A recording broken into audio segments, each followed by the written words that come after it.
Welcome to the Enhancing Clinical Practice and Outcome stream of SNOMED Expo 2024. My name is Jim Case, and I am the Chief Terminologist at SNOMED International. I'll be moderating today's session. All questions will be answered at the conclusion of the presentation. Online attendees, please use the Q&A button to type your questions to the presenter. On-site attendees, please use the microphone that will be provided in the room. I'm now pleased to introduce Sophie Klopfenstein from the Berlin Institute of Health at Charité, who will be preventing post-operative delirium POD and improving outcomes with computable guidelines, the Digi-POD project. Sophie, please go ahead. Thank you for the nice introduction. So my name is Sophie Klopfenstein. I'm a research fellow and medical doctor working within the core facility Digital Health and Interoperability at the Berlin Institute of Health. And I'm very delighted to present today on a project called Digi-POD, aiming to prevent post-operative delirium and improving outcomes using computable guidelines. Here are the learning objectives. At the end, you will be able to name at least one use case of using computable guidelines in perioperative care. You will have learned what is post-operative delirium or POD and why it is so important to tackle it. You will have an overview of which process we set up and also see which challenges we faced and have an idea how to deal with those challenges. So what is post-operative delirium or POD? Which impact does it have on citizens and their families, and how can computable guidelines help in this case? To diagnose post-operative delirium, clinicians use the DSM-5 criteria. And post-operative delirium is characterized by an acute beginning after a surgery with a fluctuation of severity during the days. And it is characterized by disturbance of attention, of awareness, but also cognitive dysfunction. It should not be explained by any other preconditions, such as neurological diseases, and it can affect basically everyone in this room, but is more often affecting older persons. In fact, it complicates around 15% of operation in this age group and show major postoperative complications, such as an increased morbidity, longer lengths of stay in the hospital, high likelihood to be discharged to long-term facilities, care facilities, and also increased mortality even after discharge. And this is associated with higher cost of care. That's where Digi-POD comes into action. The aim is to identify early persons at risk because we know that they benefit from an application of a combination of several measures before, during, and after a surgery. Digi-POD is a German project funded by the Gemeinsamer Bundesausschuss, also called Federal Joint Committee, with a total of 1.4 million euro over the course of 3 years. It is led by Professor Claudia Spies from the Charité Universitätsmedizin Berlin. And the consortium is formed by 4 university and non-university hospitals, several research departments from different universities in Germany, and one of the largest statutory health insurance in Germany. We translate the European Society of Anesthesiology and Intensive Care Medicine POD guidelines for adults into computable knowledge to put them then in a clinical decision support system that we evaluate during our Digi-POD study. The aim is, as said, to identify early persons at risk, to increase the guideline adherence, and also to evaluate the amount of delirium-free days. The evidence-based and consensus-based guidelines that we use were published in 2024 by ESAIC. They are an update of the 2017 ESAIC guidelines, and they apply only to adults. The definition is also based on the DSM-5 criteria, and the guideline includes 13 recommendations, but you also need to consider 2 prerequisites, namely a baseline measurement of delirium before the operation with a validated tool, and a measurement of postoperative delirium directly after the surgery, at least once per day for at least 3 days. So here you see an overview of the data that we use in the project and how we combine them in a comparator software. So on the left side, you see patient data, and either they are like collected using REDCAM forms or directly stored in the data warehouse of the Charité. We convert those data using ETL pipelines, convert them to the OMOP common data model, integrate some semantics. And on the right side, you see the written guideline narrative from the ESAIC that we break down into different pieces of knowledge that we map then to the syntactic standard HS7 FHIR and its release version 5, and where we also integrate semantics. Both data sets are then implemented in the comparator software that then assess the guideline adherence, identify the populations and the relevant recommendations to them. What is important to mention is that the concepts used in the patient data set and in the guideline content should be equivalent so that the comparator can function. So now about the process that we set up. The first step, and that would be also my main advice, would be to surround yourself with different disciplines, as translating medical guidelines requires medical knowledge, but also practical experiences and knowledge about the clinical process, but equally important as also the knowledge about the data. Then you need to read, obviously, the guideline to get an overview of the content and to be able to prioritize the guidelines to be translated. So you might want to translate or to prioritize the recommendations to translate based on the strength and the quality of recommendation, but other factors include also the precision of the guideline or the data availability. Knowing the content, you can then identify semantic and syntactic standards, and then the fun part begins. You have to break down the narratives into discrete knowledge blocks. And here you also need this clinical knowledge, and we used many meetings, workshops, graphical representations to be able to break it down to different pieces. Then we map it to the identified standards. In parallel or afterwards, you can then identify and also map the associated variables from your patient data management system. And when this is done, you can test your computable guidelines against the patient data. The entire process is iterative, as you might want to adapt and add some complexity. To break down the guidelines, we use the PICO schema. A schema used to report evidence. The P stands for population, the I for intervention.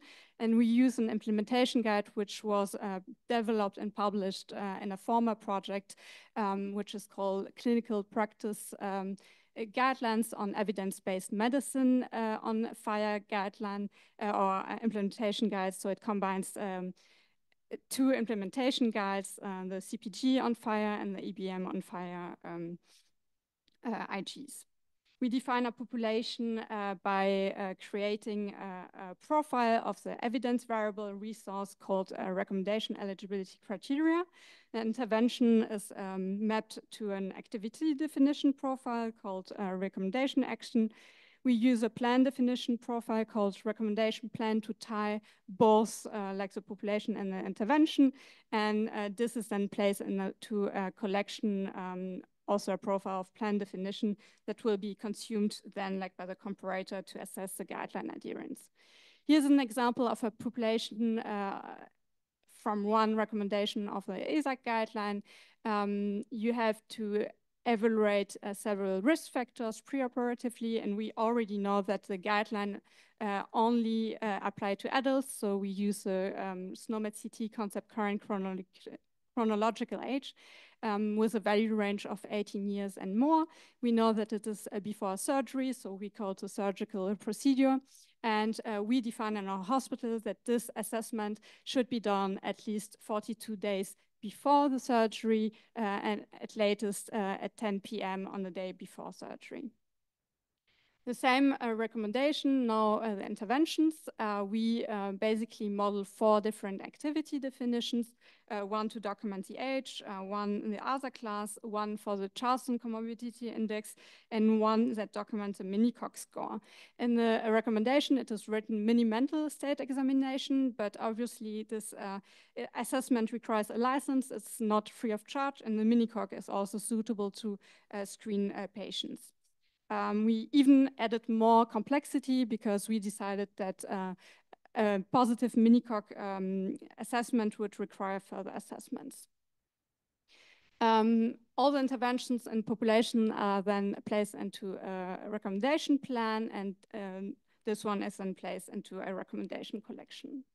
So now talking about the results, we currently build more than 300 FHIR instances, mainly representing discrete activity definitions and plan definitions. We have also 26 evidence variables, so representing populations, but we ended up with many local codes, so we had to define our own code system and also created 2 concept maps. We identified at least 50 variables for a minimum version and more than 200 for a more extended version of Digi-POD, and try to map all the variables to internationally recognized standards. We expect around 75 local codes in the maximum version. In our current version, where we have like 48 SNOMED codes, but expect around 106. And other terminologies used were IX-norm, LOINC, and for example, an HS7 value set. We also faced 5 big categories of challenges. The first one was related to guideline content, and the second one to source information that we use in our hospitals. We had also modeling challenges with FHIR and with OMOP, and also noticed that we had quite imprecise or missing content within the semantic standards that we used. So now let's look at some examples and how to mitigate those challenges. So as you see, the guideline content can be quite complex and nested. And in this specific recommendation, you need to assess in all the patients before the surgery the risk factors for POD, and then addresses the patient needs to optimize their state before the surgery. So this implies at least 2 big group of interventions, one the assessment for POD, the other one the optimization. It also implies at least 3 populations, the population that you will screen, and then populations with positive and one without risk factors. And this is just an example to show you that those guidelines could have been separate recommendations. It also shows you that you need some extended clinical knowledge to define concretely which risk factors should be assessed, if they're positive, how to address, etc. With the same recommendation in mind, you need to bear in mind that there's often no single variable to indicate which risk factor assessment has been performed. It might be that just a result is recorded, and probably not as a structured variable, but in a free text format, maybe in clinical notes or diagnosis. Furthermore, no result might indicate that the patient doesn't have these risk factors, or that the assessment was not conducted. Also, the anesthesiologists give recommendations, but in fact, they are not responsible to optimize then the state of the patient. Another example relates to the administration of a particular medication, which is not suggested for the treatment after a surgery unless it is in the context of alcohol withdrawal, with a particular dosage schema which is symptom-oriented. So this makes evaluating the guideline quite complicated, as the causal link of the administration and the condition are usually not documented, and the dosage is not really clear. So written guidelines should also be developed with the PICO schema in mind, and in fact there are already existing initiatives that co-develop written and computable guidelines in the US and the UK. You might want to create a high-level category as a minimum variable product and add complexity later. You could create Boolean variables to record the information if a procedure was done or not, a high-level category and maybe some lower-level categories. And you could also add a variable to precise causal links. You could also use other variables as proxies, but bear in mind this is very prone to errors because you do assumptions that might be wrong. As stated before, with the Boolean variables, for example, you could model then this high-level category in a mandatory plan definition, so one that is needed to be fulfilled, and then optional plan definitions for the more detailed assessments to be done. The next challenge was related to FHIR and its modeling, and we noticed that especially recommendation collections that include several plans and several actions, and also maybe several populations, need some more decision logic. So in FHIR, it was not possible to clearly state how many of those actions should be performed, maybe one, maybe none, maybe a particular number of actions, and so we decided to add a complex extension called combination method. We had also some struggling when modeling timings and time points in FHIR. This information can be stored in your recommendation action or your recommendation eligibility criteria. The modeling is quite different. We use different data types. And for example, in a recommendation action, which is a profile of activity definition, there's a timing data type where you can store structured information and the timing repeat elements and or in the timing code element. The repeat element, as said, like structure the information, but all elements which were tied to the data type callable concept had value set which were required. So they didn't really fit our purpose. And the timing code is more flexible, but you need to create your own codes if the suggested codes from FHIR don't fit your purpose. And it's a text basically, so it's not really structured. We had also to constrain the meaning of certain repeat elements, and at least we created a relative time extension based on the data type, which is also called relative time in R6, to be able to model more complex timings, such as several periods related to several event points. Concerning OMOP, you need OMOP requires concepts labeled as standard in Athena, and those standard concepts might be not the best to represent semantically exactly what you want to describe. So what we did is sometimes using more suitable code from a terminology or define ourselves like a local code. One example would be the mini-mental state examination score as observable entity, which has a standard concept of mini-mental state examination assessment scale in Athena, and we created a concept map to explain the relationship. And the last category, maybe like the most important for you, was missing concepts and semantic standards. We mainly used local codes and SNOMED, and we noticed that we had quite a hard time to represent time points and periods. One really basic example was we wanted to represent different shifts, and it was not possible using SNOMED. Also, we saw that from out of 13 assessment tools of delirium and cognition, only the results of 3 could be represented with concepts of the international version of SNOMED CT being observable entities.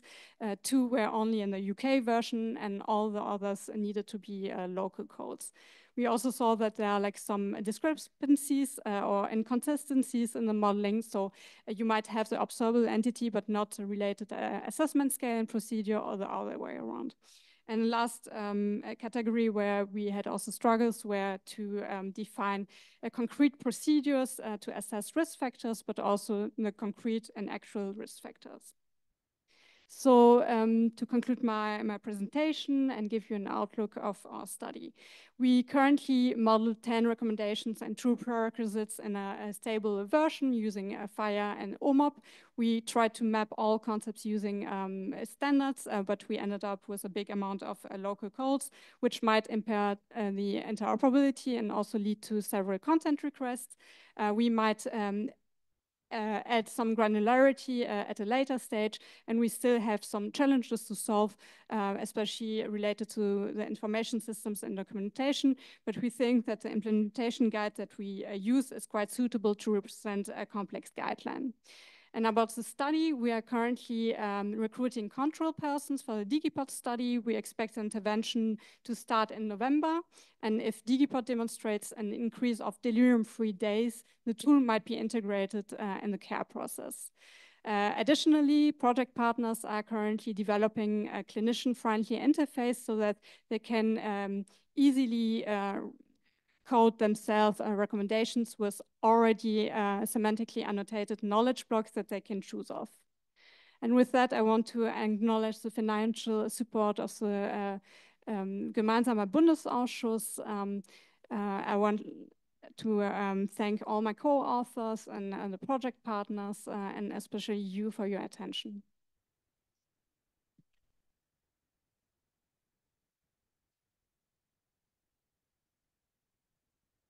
Thank you. Sophie will now take questions. As a reminder, if you're in the room, please use the microphone to ask your questions. I have a question for you, Sophie. Do you have any knowledge of other projects that are trying to do computerized guidelines such as you've done here? And do you feel that the approach that you've used is generalized enough to use on other guideline types? Yeah, excellent question. So as said, we use an implementation guide, which is based on two other implementation guides. One is called Clinical Practice Guideline, and it's already used in several projects. And the IG CPG on EBM on FHIR was developed in a previous German project called Seoul. So somehow we use now also Digi-POD as an evaluation study to look at how suitable this IG is and how generalized or is it general enough to be used in several contexts, several specialties, etc. I know that there are also other projects such as the WHO Smart Guideline project, which is also based on FHIR. There's the M-Code project in the US, which also code computable guidelines. And I know that some other projects are also using the CQL language in FHIR to model those guidelines.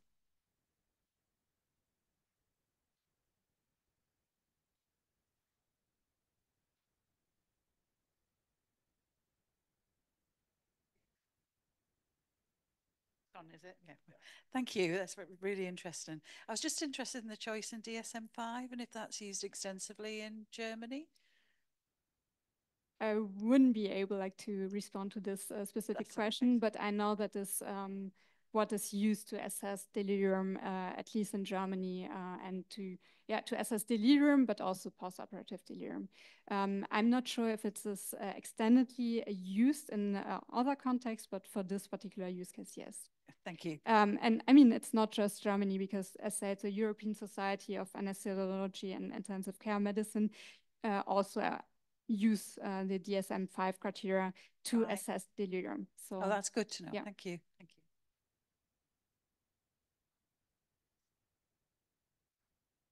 So I have another question for you. So in terms of the universality of this approach, you have a number of local code systems. Mm-hmm. Do you have a plan to try content requests? Content requests. How many different standards do you think the local codes are applicable to? I mean, most of them would apply to SNOMED CT, obviously, but also I think some could be implemented in LOINC. EIC's norm was not a problem, or medication was not a problem, but I think we saw that most of them were related to assessment scales, assessment tools, and procedures. And maybe the timings or time points could be also implemented as value sets in FHIR.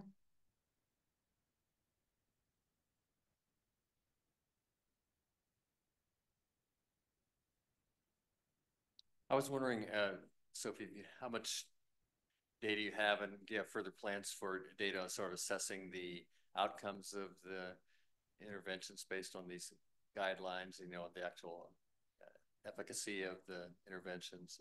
How many months? Well, just, do you have plans for further kind of evaluating, how effective this technique is in you know? So as I said, we started the control phase in June. It is running until November. In November, we start the intervention. And I think each hospital aims to have at least 100 patients recruited, so at least 400 in total, and will run several months.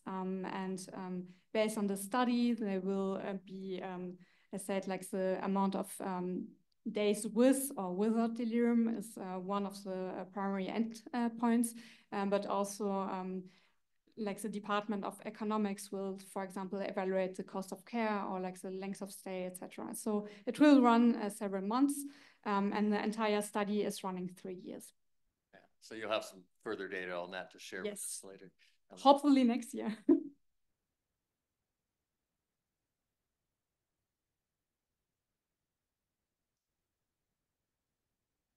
Well, if there are no other questions, thank you, Sophie. Thanks.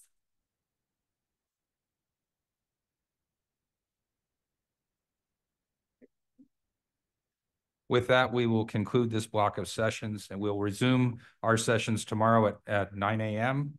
with the James Reed Memorial Lecture. On-site attendees, you can now join us in the exhibit hall for our networking reception. And don't forget to play the passport game.